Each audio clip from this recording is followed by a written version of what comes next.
Boa tarde. Eu não quero somente agradecer o convite e parabenizar pelo evento, mas eu quero deixar ainda mais claro o quão fã eu sou dessas meninas da nutrição comportamental e de todo o benefício que elas estão trazendo para a nutrição, para a medicina de forma geral e para a saúde das pessoas. Sou declaradamente fã. Esse é um tema bem polêmico, vício em comida.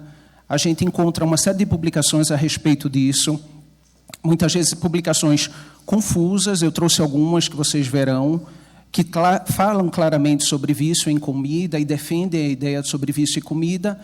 E a aula aqui, em princípio, não é tentar dizer que não existe ou existe, mas eu vou tentar, junto com vocês, construir um raciocínio para que vocês mesmos tirem a sua conclusão e, talvez, da maneira inapropriada como tal vício em comida tem sido abordado e tem sido publicado.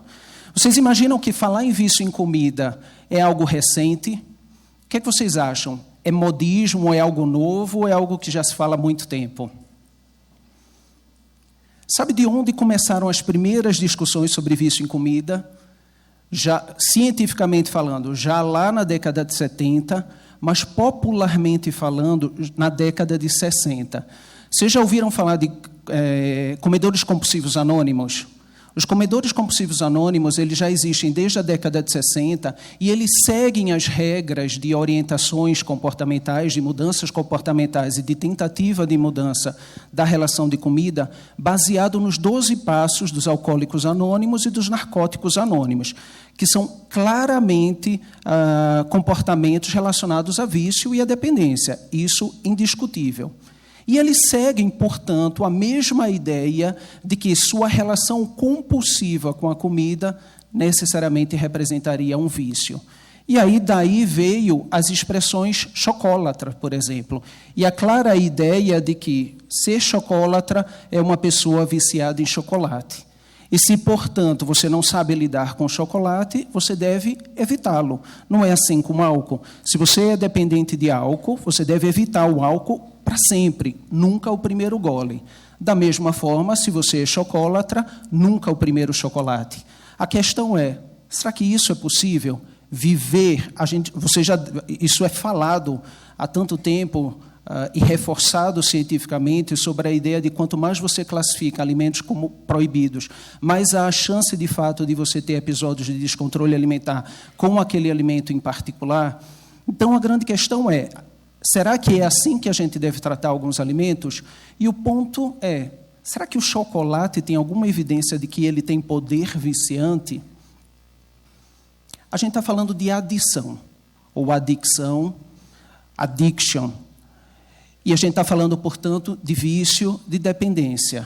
Se a gente for falar do ponto de vista médico, o que quer dizer vício, a gente vai entender que é um padrão comportamental de abuso de drogas caracterizado por um envolvimento irresistível com o uso de uma droga, uso compulsivo, a garantia do seu fornecimento e todo o seu comportamento de busca daquela determinada droga e uma alta tendência de recaída após a descontinuação ou a chamada síndrome de abstinência. Isso é o que se chama de vício. Vício de determinada substância que quimicamente vai levar à dependência. E como é que funciona a questão da dependência? A gente vai montar o raciocínio que eu estou trazendo para vocês são pequenas peças de um quebra-cabeça. Eu vou pedir para vocês irem armazenando essas informações para depois a gente tirar as devidas conclusões se comida, de fato, pode chegar a promover vício. A gente tem uma região cerebral chamada núcleo accumbens. Nessa região cerebral encontra-se um sistema fisiológico chamado sistema de recompensa. Ele é um sistema que é interligado por várias áreas cerebrais, inclusive relacionadas à memória e às emoções. E esse sistema de recompensa tem vias claramente dopaminérgicas, ou seja, do neurotransmissor dopamina. Esse sistema de recompensa ele é responsável pela sensação de prazer, pela sensação hedônica de prazer, qualquer tipo de prazer. E aí é muito particular de cada um de nós que prazer pode determinar a ativação desse sistema de recompensa. Então, a gente pode ter prazer de ver uma bela paisagem, de ver uma bela fotografia, a gente pode ter um prazer incrível de ouvir uma boa música, a gente pode ter um prazer enorme em saborear alguns determinados alimentos, no sexo, na atividade física. Isso é muito particular de cada um de nós. E aí são os prazeres comportamentais. Os prazeres quimicamente determinados, que são aqueles viciantes e, portanto, determinados por alguma molécula, por alguma substância química, também ativam o sistema de recompensa. E ativam de uma forma muito intensa, incomparável a qualquer outra fonte de prazer natural. A gente pode ter prazer em atividade física, pode ter prazer em atividades de lazer, de jogos, e, igualmente, ativando o sistema de recompensa no núcleo accumbens, que são vias dopaminérgicas, o uso de substâncias que dão a intensidade de prazer que é incomparável com qualquer outra fonte. E quais são essas drogas? Claramente as drogas: álcool, maconha, opioides, nicotina, do cigarro. Ninguém duvida que a nicotina cria dependência, certo? Alucinógenos, a própria cocaína, que aumentam a liberação dos da liberação do neurotransmissor dopamina na fenda sináptica, que vai para o neurônio pós-sináptico, numa aceleração de ativação não fisiológico. Eu costumo brincar dizendo que é como se você estivesse tentando impor um motor 4.0 num carro 1.0. Então, é você artificializar aquela potência de sensação através de uma determinada substância química e que nunca vai ser comparado ao natural. E aí, isso, de fato, é o que pode promover dependência. Como é que uma droga, uma substância que é ingerida, que é administrada, que é assimilada pelo corpo, vai determinar a dependência? Porque os estímulos naturais, comportamentais, a gente não come. A gente não come o exercício físico, a gente não come as cartas do baralho, a gente não come. Então, claramente, a gente sabe que isso não vai levar a uma dependência quimicamente determinada. Mas o grande viés é: e a comida? A gente não põe para dentro? Então, será que a comida não pode, da mesma forma de que algumas drogas, provocar dependência? Aqui é um exemplo de uma via de neurotransmissão dopaminérgica. Aqui é o transportador de dopamina. A função do transportador de dopamina, e o corpo da gente é inteligente, é recolher o excesso de dopamina que está lá na fenda sináptica, que não foi aproveitada pelo neurônio pós-sináptico, trazer de volta para o neurônio pré-sináptico, deixar lá guardadinho nas vesículas para depois ser reaproveitado e ser liberado novamente. Essa é a função do transmissor de recaptação da dopamina. Onde, por exemplo, usando o exemplo da cocaína, que tem um potente efeito viciante comparado à grande maioria das drogas, vai atuar. Ele vai bloquear exatamente esse transportador. Se ele bloqueia esse transportador, ele mantém por mais tempo na fenda sináptica o maior volume de neurotransmissores, fazendo com que esse neurônio pós-sináptico ele possa captar mais facilmente, porque ele expõe maior número de receptores no neurônio pós-sináptico e fazendo com que essa ativação elétrica e essa condução elétrica neuronal esteja mais potente. E aí esse sistema de reverberação lá no sistema de recompensa é que começa a determinar o vício. Na ausência da droga, isso se esvazia, vem a necessidade de mais, preciso de mais para manter esse nível dopaminérgico e assim vai no ciclo classicamente conhecido como dependência. É muito fácil uma droga lícita a gente entender o cigarro, por exemplo. Então, quando os níveis de nicotina começam a cair no indivíduo fumante dependente, ele precisa ir de novo acender o cigarro para fazer uma nova reposição de nicotina. E assim vai. Como é que o DSM-5, a Associação Americana de Psiquiatria, enxerga isso, esses fatores de dependência? Daqui a pouco a gente volta para a comida. Eles separam um novo capítulo chamado Transtornos relacionados a substâncias e transtornos aditivos. Os transtornos induzidos por substâncias são aqueles que claramente promovem intoxicação e abstinência de substância.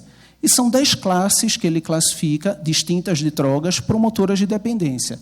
Aqui são elas. Mas o que chama a atenção é que a gente tem cafeína. Cafeína a gente encontra nos nossos alimentos, né?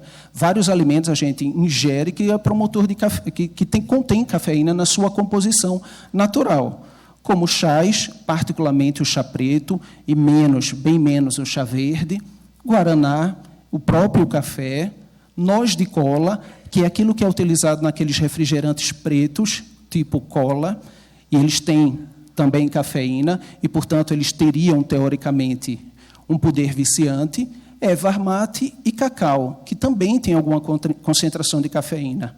Aí acende a luzinha, pronto, vem daí a dependência de chocolate. Já que a gente encontra cafeína no cacau, a gente vai conseguir entender e compreender o efeito viciante do chocolate. Acontece que essa concentração é muito baixa, muito baixa. E sigam um raciocínio. Quanto maior a concentração de cacau encontrada no chocolate, maior, teoricamente, o seu poder viciante, porque ele vai ter mais concentração de cafeína.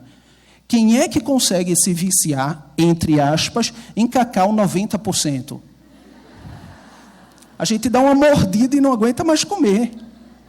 Então, em teoria, se é essa a causa da dependência de chocolate, quanto maior concentração, maior risco de dependência. E o mercado do chocolate, ele justamente está fornecendo essas concentrações mais altas para as pessoas que gostam ou se habituam a fazer dieta, não conseguirem comer tanto chocolate. Então, também não é esse raciocínio em relação à cafeína, o cacau e o chocolate promotor de dependência.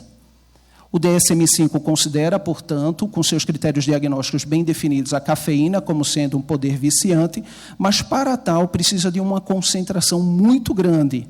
E raramente uma pessoa, ela de fato consome café em quantidade suficiente para promover dependência. Algumas pessoas de fato se tornam dependentes por uma maior sensibilidade. Isso aqui eu não precisava mostrar, mas é a segunda parte do nosso raciocínio a respeito de: será que a comida promove dependência?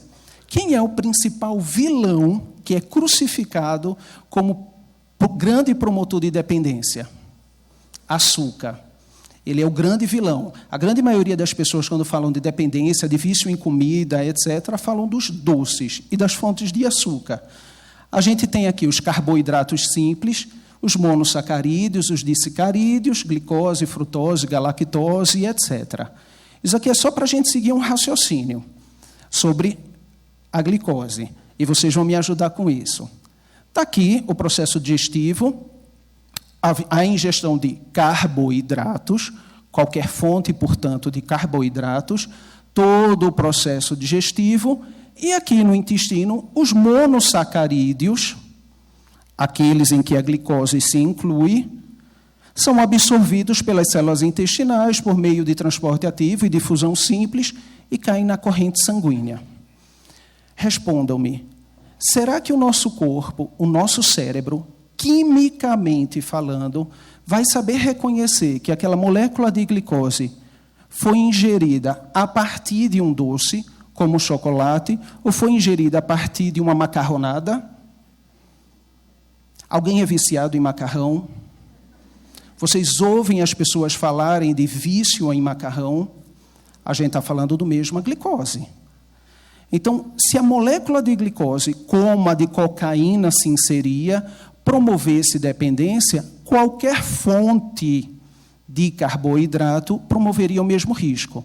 E as tais pessoas que são dependentes de açúcar, elas não são dependentes de todo o açúcar.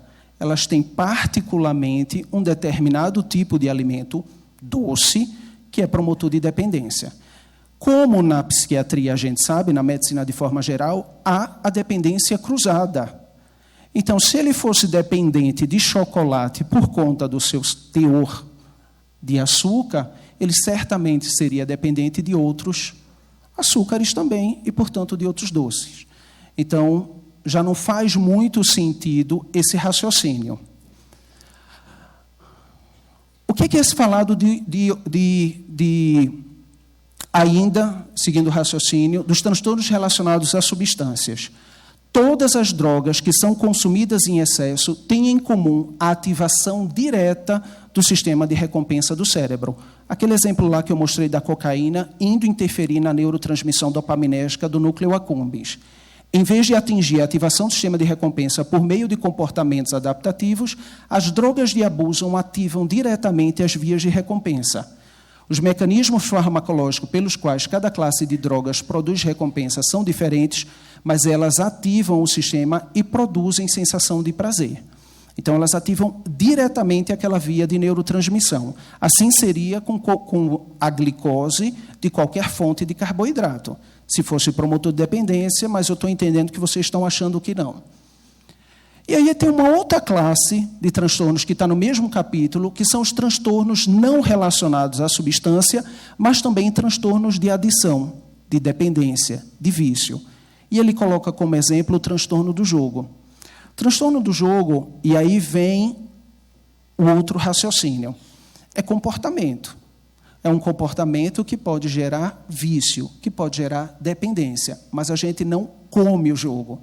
As moléculas do jogo não entram no nosso corpo para promover modificação no sistema de recompensa. Mas a recompensa e o prazer que alguns indivíduos podem ter ao jogar podem também modificar o sistema de reverberação do sistema de recompensa e aí promover comportamentos do tipo vício.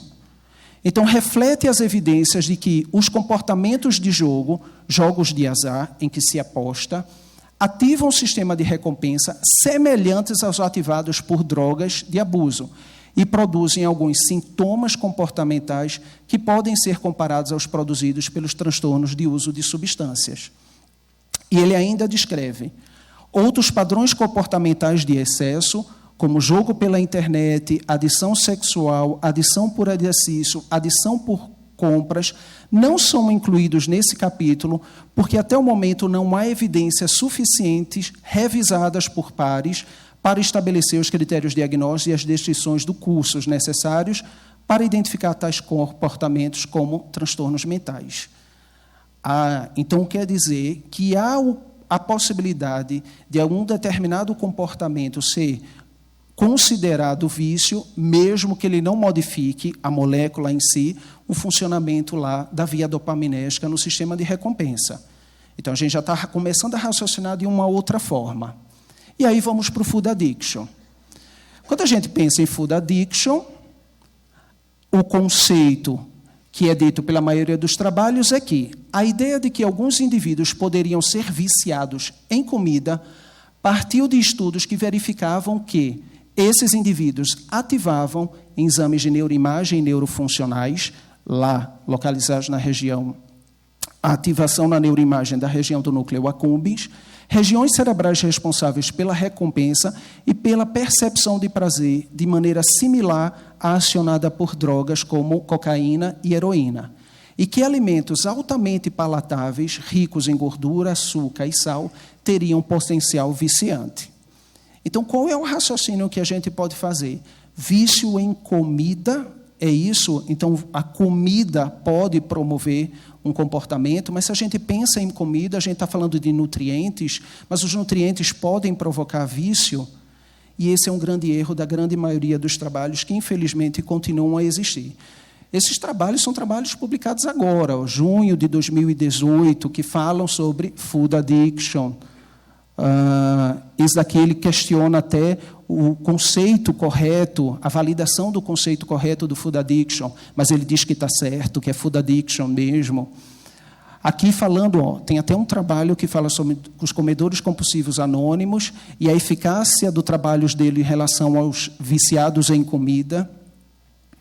O estado e a influência da relação com a comida em relação à fome e aí relacionando a food addiction mais uma vez. Aqui falando sobre a relação do food addiction em mulheres com obesidade e tudo a gente está falando em food addiction, vício em comida. Até que, esse é um trabalho interessante e esse é um grande dilema. Todos esses trabalhos, se vocês forem ler os trabalhos sobre food addiction e forem ver a descrição clínica do food addiction, para quem trabalha com compulsão alimentar, vai dizer, mas eles estão falando de comer compulsivo, do transtorno da compulsão alimentar. Quando eu comecei a pesquisar anos atrás sobre food addiction, eu lia e dizia, meu Deus do céu, eu estou desaprendendo, será que eu não sei o que é compulsão alimentar? Porque eles descrevem como tal. A descrição clínica do food addiction é a descrição da compulsão alimentar. E aí surge um trabalho que finalmente nos dá uma luz. Ele fala sobre eating addiction no lugar do food addiction. E ele sugere que, ao invés de usar a expressão de vício em comida, talvez a gente possa usar vício em comer, como vício em jogar, vício em gastar. Ou seja, é uma mudança comportamental e não química determinada pelos alimentos, pelos nutrientes. E aí ele resume esse trabalho de uma maneira muito legal e eu vou ler para vocês. Concordamos com outros autores que é prematuro concluir a validade do fenótipo de dependência alimentar em humanos a partir das atuais evidências comportamentais e neurobiológicas encontradas em modelos de roedores. O termo dependência alimentar é agora parte da linguagem cotidiana. Vocabulários como chocólatra e desejo, utilizados desde a década de 60, usado para se referir ao desejo por uma pessoa por comida, é de uso comum. E muitas pessoas acreditam que essas condições se aproximam da gravidade de um vício. Sem dúvida, algumas pessoas acreditam que sua relação transtornada com os alimentos constitui um vício e se envolvem em regimes de tratamento ou de grupos de autoajuda, como o CCA, Comedores Compulsivos Anônimos. Então, o food addiction ele seria uma dependência comportamental da sua relação afetiva, emocional com a comida, não da sua relação química com a comida. Por isso que é inapropriado o uso vício em comida ou food addiction. E é o que eu particularmente acredito, embora as evidências científicas reforcem a ideia de que está correto a expressão food addiction. Mas, na verdade, é uma dependência comportamental. E essa dependência comportamental fica muito clara quando, se a gente for verificar a maioria dos trabalhos que falam também sobre food addiction, e eles colocam que a maior chance de dependência, entre aspas, seria relacionado a alimentos de autopalatabilidade, ricos em gordura, rico em açúcares, e bastante salgados também, ou seja, que estimulam o paladar fortemente, e aí a gente está falando de alimentos provavelmente ultraprocessados, então aqueles não naturalmente encontrados, com alto teor de gordura, açúcar, e outros tipos que ativam acentuadamente o sistema de recompensa em humano e em outros animais, apesar das consequências adversas. Existe já escalas de avaliação de food addiction. Essa escala de avaliação é de 2009, ela foi criada, tem uma versão revisada em 2016, tem uma revisão ainda mais revisada agora, em 97, e já uma versão em português dessa publicação agora, de 2018. Isso, eu não vou trazer o questionário como todos para vocês, mas só para vocês terem uma ideia sobre alguns questionamentos, e raciocinem, lembrem-se dos critérios diagnósticos que eu não trouxe aqui, de transtorno de compulsão alimentar, mas olha o questionário, que você tem que responder do nunca até todos os dias. Quando eu começo a comer certos tipos de alimentos, eu como muito mais do que o planejado. Aí eu não estou enxergando. Algo como... quando eu costumo comer alguns tipos de alimentos... Não, eu continuo a comer alguns tipos de alimentos, tá ruim para eu ler de perto, eu continuo comendo alguns tipos de alimentos mesmo quando eu não estou mais faminto. Eu como até o ponto em que eu me sinto fisicamente mal, em que eu me sinto fisicamente doente, ou seja, desconfortável. Isso é bem compulsão alimentar. Isso é bem a descrição clínica da compulsão alimentar. Eu tenho problemas com meus familiares e meus amigos porque, pelo quanto eu como em exagero, overeat, quando eu como em exagero. Eu evito trabalho, escola e atividades sociais porque tenho medo do quanto eu comerei lá. Isso é uma das consequências clássicas do comer compulsivo. Evitar festas e eventos sociais em que são regadas por comida, justamente pelo medo de ter um episódio de compulsão alimentar. Quando eu interrompo ou paro de comer alguns tipos de alimentos, eu me sinto irritado, nervoso e entristecido. É bem compulsão alimentar. A minha impressão, finalizando, é que quando a gente, na verdade, está falando de compulsão... isso aqui é só a introdução da escala que eu não mostrei para vocês. Essa pesquisa pergunta sobre seus hábitos alimentares no último ano. E aí vem aquele inventário. Apertei onde? Desculpe-me. Olha, peça. Eu não estou apertando nada. Alguém está me boicotando. Essa pesquisa pergunta sobre seus hábitos alimentares do último ano. As pessoas, às vezes, têm dificuldade em controlar a ingestão de determinados alimentos, como doces, amidos, alimentos gordurosos e bebidas açucaradas.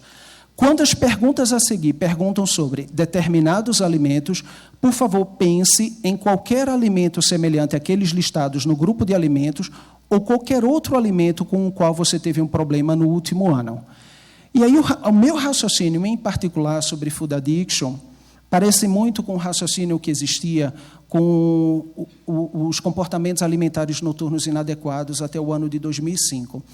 Se de 2005 para trás, a gente, que é um transtorno alimentar que eu particularmente trabalho com, pesquiso, se a gente for olhar para trás, existia uma categoria que era um balaio de gato dos comportamentos alimentares noturnos inadequados, que uma parte acreditava ser a síndrome alimentar noturna, o que hoje é nomeado como síndrome do comer noturno, e, na verdade, a descrição era do transtorno alimentar relacionado ao sono, e vice-versa.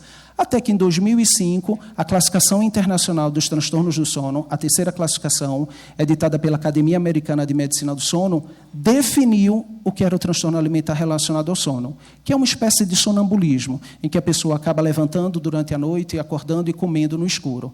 A partir dali, segundo aqueles critérios diagnósticos se tornaram muito claros, tudo o que não preenchia era síndrome do comer noturno. E aí tudo mudou, tornou-se muito claro. Cada autor começou a revisar os seus prévios trabalhos, redefinindo o que é uma coisa e o que é outra.